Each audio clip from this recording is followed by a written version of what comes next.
Thank you guys so very much for joining me here on another episode of Sports Talk. Yeah, we're just going to be going over, my predictions for Week 8 of the NFL season. Just to give you guys a little bit of a brief recap on the Thursday night game between Atlanta and Carolina. Atlanta actually gets their second win of the season, as surprising as it might be to see. And so far, I think hopefully better things are to come for Atlanta. They're 2-1 since the firing of Dan Quinn. And it really sucks because I think Dan Quinn could actually be a pretty good head coach somewhere. For whatever the reason, ever since that Super Bowl loss in 2017, they haven't been quite the same team. And I expect in the upcoming offseason for more changes to be made. But it's good to see Atlanta get another win, and I think Carolina is going to be kind of like a dark horse playoff team possibly. They're going to be one of those teams that they'll kind of take their pound of flesh out of one of the top tier teams, but we'll see how that goes. And now to go through our whole Sunday lineup, Pittsburgh, Baltimore. This one's pretty close to call, and honestly, this is going to be a big game for Baltimore. I think it's going to mainly be a big game for Lamar Jackson just because he has kind of yet to really perform spectacularly in one of these big-time games. He's 0-3 against Patrick Mahomes. He's 0-2 in playoff games. So we haven't really seen him play like his usual self in one of these big-time games where the stakes are higher.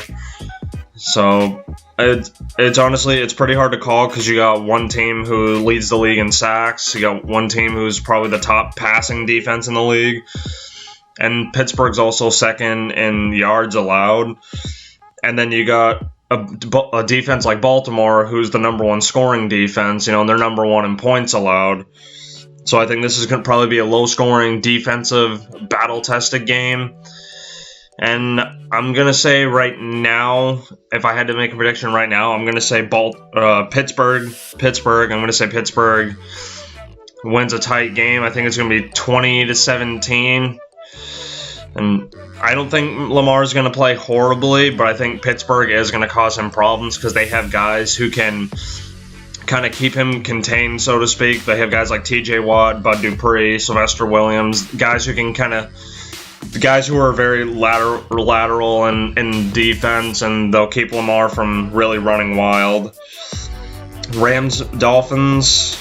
This is obviously a big deal because it's Tua's first start. We're now officially in the Tua era of Miami. But honestly, you couldn't have picked one of the worst games to start him at. You have to have him go up against the monster in the middle of Aaron Donald, and obviously Jalen Ramsey in that secondary. So the Rams defense is no joke as they've shown. So I'm gonna say the Rams win this, and Tua's first start doesn't exactly go as planned. But I think as long as Tua can stay healthy, and as long as they use their draft picks next year wisely, the future is very bright for Tua. Because like I said, Miami has 2 draft picks in each of the first 2 rounds, so I think they'll either supply him with an offensive lineman and get him a few more weapons, and I think it's off to the races. Jets, Kansas City. This is a no-brainer. I think Kansas City is going to absolutely wipe the field with the Jets because I think the Jets, as of right now, are trying to tank for Trevor Lawrence, although we don't know if Trevor is going to want to declare for the next NFL draft because he has the option to do that or to stay one more year at Clemson, which honestly, if I knew that the Jets were going to try to draft me with the number 1 overall pick, I'd want to stay one more year at college and hopefully something better comes along for me. So I'm going to say Kansas City wins handily. Minnesota, Green Bay. I'm going to say Green Bay. I think Aaron Rodgers continues his role in the MVP race. And, Kirk Cousins is who we thought he is. He puts up big numbers, but when the lights are the brightest and when the spotlight is really on him, he shrinks. So this will just be more of the same, I think. Indianapolis, Detroit, this is a different one to call because these are really 2 teams that, on paper, they don't look like teams that you would think would cause any trouble for other teams. But, I think Detroit's one of those teams that you can never quite underestimate, really. Like I said, with with Carolina. Detroit's kind of a team that they'll play you hard and they'll kind of take their pound of flesh out of the top tier teams. And Indianapolis they're kind of been hit or miss so far with Phillip Rivers at the helm. He hasn't turned the ball over quite as much as he did last year with the Chargers, but I wouldn't hold my breath on that.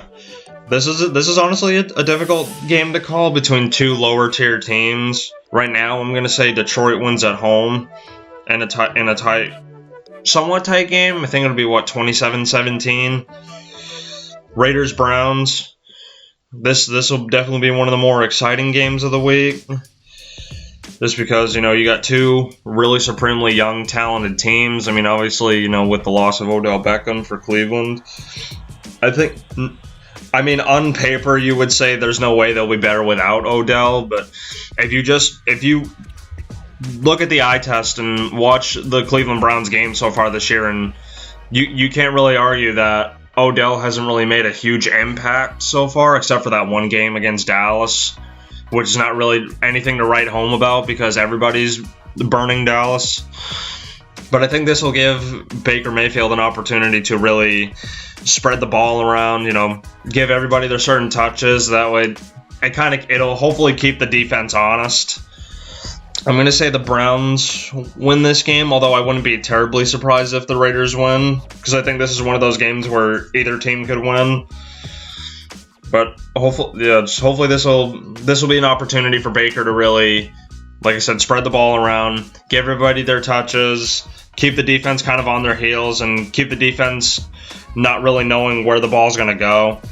But Titans, Bengals, I think the Titans come off that tough loss against Pittsburgh, and they continue their role once again. And Cincinnati's like I said, in the rebuilding stages, so they're not really in the business to really compete with a team like Tennessee. Although in the NFL, you never really know. But I'm going to say the Titans win. New England, Buffalo. I think the struggles continue for New England because especially now with Julian Edelman being out on IR, so we won't see him for 3 to 4 weeks. But by the time Edelman comes back, the playoff race for us will be too little too late, because I think after 20 years of dominance, we're really going to be in a rebuilding stage for the next couple of years. And I think it's Buffalo's time to take over the NFC or the AFC East. Chargers, Broncos. I'm going to say Justin Herbert gets a win at Denver. Saints, Bears. This one's a little difficult to call because the Saints haven't really been like barn burners on offense the way that they have been in years past. I know Michael Thomas hasn't really been there as of late, but they still have a bunch of weapons all over the place. You still got Alvin Kamara and Latavius Murray in the backfield. You still got Jared Cook as a veteran tight end. You still got good wide receiver weapons. You got Traquan Smith. Taysom Hill is kind of one of your gadget players. But then you look at a team like Chicago, who on paper should be right up there with the Saints, because they have offensive talent. You got Allen Robinson, Anthony Miller. Adding Jimmy Graham, I think, has really helped them somewhat. But for some weird reason, they seem to be very offensively challenged, and the offense can't really back up their defensive unit with Mack and company. Honestly, guys, this is probably arguably the hardest game to call. Right now, I'm going to say the Saints win on the road, and Chicago's woes continue, at least for 1 week. San Francisco, Seattle. I think Seattle wins, although hopefully this will be one game that doesn't come down to the 1 yard line again, because those games really put you on the edge of your seat. I think Seattle comes off that tough overtime loss to Arizona. Russell Wilson bounces back from the subpar game that he had, especially in the second half of that Arizona game. And who knows? Dallas, Philly. I think Philly's going to basically just kind of pick the bones of whatever's left of that Dallas roster and just kind of chew it up and spit it out. And this is definitively the worst division in football, and it's really sad that they're gonna get to host a playoff game basically by default. But it is what it is. I mean, I think Philly wins over Dallas. And then Tampa Bay and the Giants. I think Tampa Bay continues their role because I don't think the Giants can really pose that much of a threat to them, especially with that weak offensive line that the Giants have had in years past. When you got guys like Ndamukong Suh and Shaq Barrett and Devin White's really starting to emerge. And then you got the veteran of JPP, and their secondary has proven to be better than what people might have expected. And hopefully Mike Evans and Chris Godwin can really start getting healthy in the midst of the season and really start developing a rapport with Tom. Gronk's starting to slowly perform like the Gronk of old. And then obviously you got the two-headed monster at the back with Jones and Fournette. Yeah, I think this is really no contest, guys. I think Tom's going to continue his ascent in the MVP race. Tampa's going to still prove that they're the best team in the NFC, at least as of right now. And I'm going to say Tampa Bay wins fairly handily. But that's my Week 8 predictions, guys. Let me know down in the comment section what you guys think. What's your predictions for each game and why? Let me know if you have if your predictions are different. Let me know. Because the beauty of the NFL is that any team can get beaten on a 1 week game. That's why we love to watch the NFL playoffs, because there's a little bit more intrigue of a 1 game format instead of like NBA or baseball where you have to beat a team 4 times. It's like if you lose 1 time, you're gone.